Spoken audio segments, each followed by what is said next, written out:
बिस्मिल्लाहिर्रहमानिर्रहीम। बाब इस्तेहबाब तहसीन सौत बिलकुरान। दे बाब के दो हदीसुना बयानई और द बाब मतलब दारे चिकला यो बनी आदम कुरान वई नु कोशिश दू की च खुश आवाज़ सरे हुई खुल आवाज़ सरे हुई दा ब्याद अल्लाह देन दे चाले खा आवाज़ वर्कड़ी चाले खा आवाज़ नहीं वर्कड़े खुद चाच संग आवाज़ दे नो पाए कि रागा द खुश आवाज़ कोशिश की तो यही उमूर के से पाबंदे नहीं। अल्लाह चाल रंग यो शान वर्की चाल अवल शान तो दारंगे आवाज़ुन हम दा अल्लाह पर इख्तियार करी तो चा आवाज़ खूगी मज़ेदारी तो चा आवाज़ मज़ेदार नहीं लेकिन दा अल्लाह देन दे बस दे बाब के खई दगा इस्तेहबाब तहसीन सौत बिलकुरान तो चा सुमरा आवाज़ दे पे के रागा द कुरान द लुस्तलो कोशिश ची कई न खुश आवाज़ सर दी कई कले च तनहा नासे आवाज़े तो कुरान मजीद शुंड बांधे जब बांधे खुल बांधे वाए चद इंसान को गुने और पदे के सब पाबंदी निश्ता अलबत्ता यौदा से आवाज़ चागडेर तीजी जहर मुफरत वर्द हुई ख्वा के बल सड़े मूस के बिल फ़र्ज दाग मूस के खलल राजी या सो कुदरे दाग खूब ख़राबी तो जहर मुफरत सरा कुरान मजीद वाइल जायज़ नहीं। अलबत्ता सड़े कोर नास्ते आवाज़ नास्ते जहर सरदी वही दा जहर हदीस न साबित थे पदे वजह दे के द क़ियास ज़रूरत निश तरे जदल तक साबित शो न गंदार जे साबित शो दे पसे बल हदीस पता सो और इंशाअल्लाह अगम रसूलुल्लाह सल्लल्लाहु अलैहि वसल्लम द चा द कोर ख्वा के कुरान और दलो कसड़े मस्जिद की आवाज़ रे बिल फ़र्ज बल सोक निश तरे यार चा मुंस्ता ज़िक्र अस्कार त खलल नुकसान न राजी पाए कि न जहर के नुकसान निश्ता और जहर दाने च स्पीकर तो है तिस्ता गुगुन है वो रिख दगा जहर या ख्वा के नास योबल सड़े वो रिख दा जहर एतदाल सर दे जहर मुफरत हराम दे और दे वजह दारा चिकल सड़े कुरान लखकार हुई न बिया दागत ज़िल कैफियात जुदाई और चिकले ज़िल की वही इख्कार कई है ना न बिया गम मज़ा नहीं कम मज़ा जो कुरान मजीद पखकार को लूगी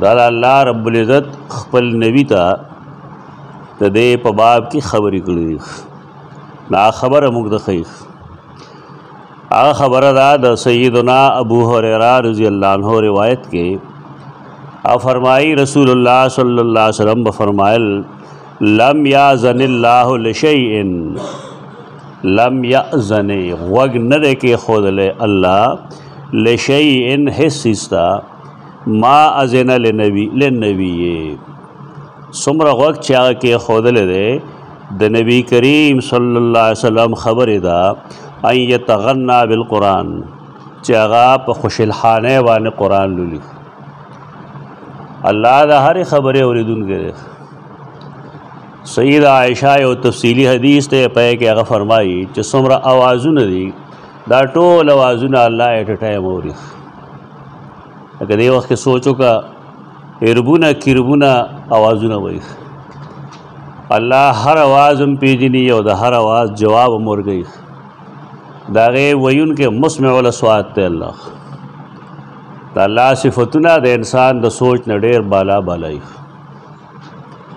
मुंगा पयो टाइम बाने यो कार कोलिश आगम समात गुड़ी लेकिन अल्लाह पयो लहज़े के दुमरा कारू न की च दागे इम्तिहान नहीं कुल यौमिन हुवा फी शान अगार वक्त यो शान करे यो कार करे अल्लाह सिफतुना इंसानानो पशान मगणे अल्लाह सिफ़ात दागद शान मुताबिकी मुंग पे यो टाइम के यो खबर कोलिशू और यो खबर आवरिदिशू इंसान पे यो टाइम के दुआ कार नहीं शिकोले که کوي نه یو به خرابېږي. لکه یو سړی تسبیح مړي او خبرې هم کوي، نو ستا به خیال دی کوم کار کوي؟ د خبرې شمېري او که نه ذکر کوي. نو دی په یو ټایم دوه کار نشي کولی. مونږ یو اواز اورېدی شو په یو ځای، که ګڼ واورو نو د هغې نه بیا مونږ دپاره شور جوړ شي. یو اواز توجه سره اورېدی شو، لیکن د الله سمع دا د هغه بصر، د هغه اورېدل او د هغه لیدل دا د انسان د سوچ نه ډېر بالا بالا دي. د اوازونه خو الله د هر چا اوري، هر څوک چي، لیکن د نبی کریم صلی الله علیه وسلم هغه اواز یې ډېر خوښ دی او هغې ته ډېر په مینه باندې غوږ دي. کله چې دی ان یتغنا بالقرآن، چې کله دی تغنی کوي په قرآن باندې. تغنی بالقرآن نه بعضې خلقو مطلب دا اخیستی دی چې دی ځان د قرآن د وجې مستغني ګڼي، مالدار ګڼي. ډېر شیوخو دا قول دی، لیکن دا قول درست نه دی. که دلته دغه مطلب وی یتغنا نو بیا یتغانا بالقرآن پکارو، یتغنا نو پکارو. تفصیلی بحث زما یو کتاب د علوم القرآن ایک تفصیلی بحث ته لومبني جلد کې څلورم فصل کې څلورم باب کې د حدیث نوا تفصیلی بحث هلته کړی. خدای خو یو وجه دغه ده چې که مالداري مطلب وی نو بیا حدیث کې یتغانا بالقرآن پکارو، لیکن حدیث کے راضی یتغنا بالقرآن. تغنی قرات تو خوشلخانه سره ویل، کلی آواز سره ویل. او دا غي دلیل د حدیث کې بل وضاحتی ټوکړه دا یرید یجهر به. دا دلیل دی چې د یتغنا معنا مالداری نه ده، بلکې یتغنا معنا ده خکل آواز سره ویل، خوشلخانه سره ویل. نو معلومه دا شوه چې انسان چې کوم دی قرآن مجید وایي نو د خپل وس مطابق دی خکل آواز سره ووایي، مزیدار آواز سره دی ووایي. نو څنګه چې الله رب العزت د خپل نبی لستلی شوي قرآن ته غوږ دی، نو داسې د هر مسلمان بنده لستلی شوي قرآن ته په خپله غوږ دی. دا کمال شد انسان د پاره. اوس یعنی الله خو هر څه اوري، هر څه ویني، هر څه ګوري، لیکن د هغې باوجود ډېر وخت چې کم دی هغه ږدي دیتا چې یو سړی قرآن څومره ښایسته وایي. کوشش دا پکار دی چې انسان قرآن ووایي او ښایسته آواز سره ووایي. او چې کله یې آواز دی نو ښه مزېدار جهر سره دی ووایي، خو جهر مفرط دی نه وي، روړ دی پې نه وایي، وقار سره دی ووایي، عزت او احترام سره دی ووایي. د دې لپاره چې د دماغ هم سم شي، زړه کې ورته هم تقوا للهیت پیدا شي. او که بل څوک یې اوري بالفرض په دې اراده باندې چې ما ته مجر ملو شي، نو الله به هغه له مجر ورکوي. نو حدیث خپل باب کې بالکل واضح دی. ما چې د دې کوم ترجمه وکړله نو دا ترجمه حافظ ابن کثیر کتاب دی، هغې ته فضائل القرآن وایي، دا یې کې لیکلي ده.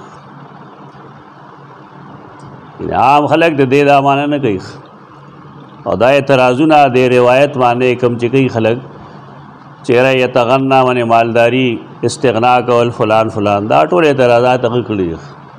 صحیح قول په دې کې دا کوي چې غوږ نه ږدي الله هېڅ څیز ته ما اذن للنبي، څنګه چې ښه غوږ یې ښی د نبي کریم صلی الله علیه وسلم ان یتغنا بالقرآن، کله چې دی قرآن مجید په ترتیل باندې په جهر سره لولي.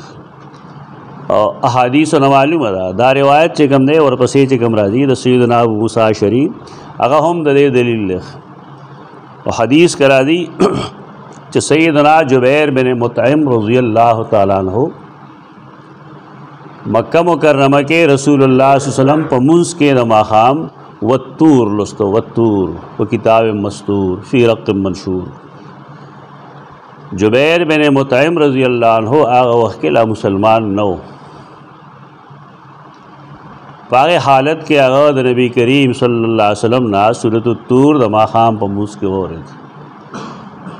هغه وایي چې کله دې آیت لو رسېده چې ام خلقو من غیر شیء ام هم الخالقون، نو فرمایي کا د قلبي ان یطیره، نږدې وه چې زما الوته دا خوش اوازی اثر ده.